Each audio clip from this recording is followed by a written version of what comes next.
How do you change directory in Codex? So to change directory where Codex CLI runs, you want to basically open up your PowerShell or terminal first, and then you want to navigate to the project path where you want to change your directory for Codex. For example, I'm going to go to this directory right here. Now all you need to do is type Codex and press enter, and Codex will run in this new directory. Now the option 2 to do that is basically start Codex in a specific directory directly.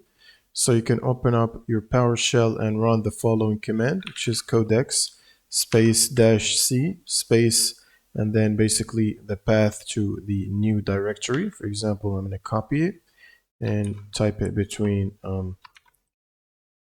quote marks like that, and then press enter. And this should basically run Codex in that directory. You can also try without that. In this case, I was typing C right here. You should type it in capital C to work properly. And this should directly start Codex in the new directory that you chose right here. And that's pretty much it for this video. If you have any questions, leave them in the comments below, and see you on the next one.